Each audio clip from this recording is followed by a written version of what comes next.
কিয়ামতের আগে আগে আরো কিছু মানুষকে আল্লাহ পাক কিন্তু শূকর এবং বানরে পরিণত করবেন। এই হাদিসটা কি জানেন? হাদিসটা শুনে রাখেন, এটা আখিরুজ জামান বা কিয়ামতের আলামত সংক্রান্ত হাদিসগুলোর মধ্যে পাবেন। আল্লাহ রাসূল সাল্লাল্লাহু আলাইহি ওয়াসাল্লাম বলেছেন, কিয়ামতের আগে আগে আমার উম্মতের মধ্যে, ভালো করে শোনেন, কিয়ামতের আগে আগে আমার উম্মতের মধ্যে একদল মানুষ বের হবে যারা মদ পানকে হালাল মনে করবে। কাকে?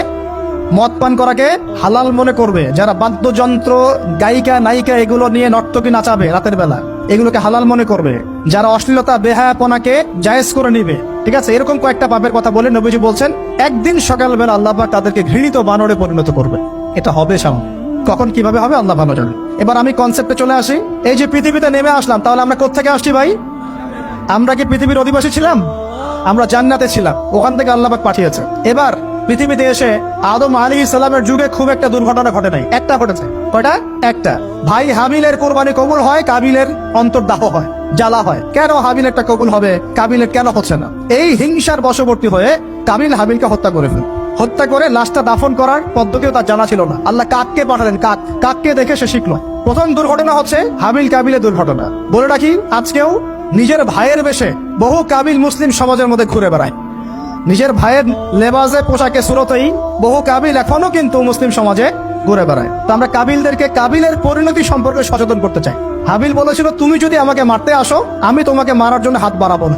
হাবিল জান্নাতে যাবে আর কাবিল জাহান্নামে যাবে। কেন কাবিল জাহান্নামে যাবে? নবীজি বলেছেন, পৃথিবীর প্রথম হত্যাকাণ্ড সংগঠিত করেছে কাবিল।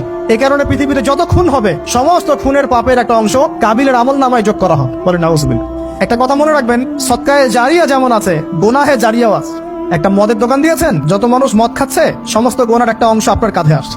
সিনেমা হল করেছেন, মানুষ সারাদিন নেকটা ছবি দেখে, নগ্ন ছবি দেখে, যত মানুষ এখানে পাপ করবে, সমস্ত পাপের একটা অংশ আপনার কাঁধে যাবে। আবার একটা মাদ্রাসা করেছেন, যত মানুষ এখানে দ্বীনি ইলম শিখবে, এই নেকির একটা অংশ আপনি পাবেন ইনশাআল্লাহ। মরে গেলেও কবরে পাবেন ইনশাআল্লাহ। আল্লাহ পাক আমাদের সবাইকে সদকায়ে জারিয়া করার তৌফিক দেন, গোনাহে জারিয়া থেকে বাঁচিয়ে রাখুন। খুব খেয়াল রাখবেন, আল্লাহ পাক আমাদের হেফাজত করুন বলি আমিন। এবার ওই যুগ শেষ, নূহ আলাইহিস সালামের যুগ। এই যুগে আল্লাহর একই সুন্নত, নূহ আলাইহিস সালাম 950 বছর দাওয়াত দিলেন, 40টা বা 80টা পরিবার ইসলাম কবুল করেছে, বাকিরা করে নাই। যারা করে নাই আল্লাহ পাক তাদেরকে ডুবিয়ে মারলেন, যারা করেছে আল্লাহ পাক উদ্ধার করলেন। সোজা কথা, আজকে সারা পৃথিবীতে যত মানুষ আমরা বেঁচে আছি না, আমরা কোনো না কোনো ভাবে ওই 80 পরিবারের সদস্য। আমরা ভাই ভাই, আমরা ওই ফ্যামিলি, 80 ফ্যামিলির অন্তর্ভুক্ত। কিরকম করে? নূহ আলাইহিস সালামের 4 সন্তান ছিল। কয় সন্তান? এক সন্তানের নাম হচ্ছে হাম। কি নাম? হাম। হাম ছিল একটু কালো বর্ণের। হামকে দিয়ে আফ্রিকার কন্টিনেন্টে যত মানুষ দেখছেন ব্ল্যাক স্কিনের, কালো স্কিন, এরা সবাই হামের বংশধর।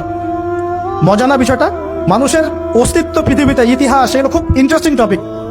ইতিহাস পড়তে থাকলে আপনি ডুবে যাবেন। কত কিছু বিশ্বে হয়েছে আর কত কিছু হবে সামনে।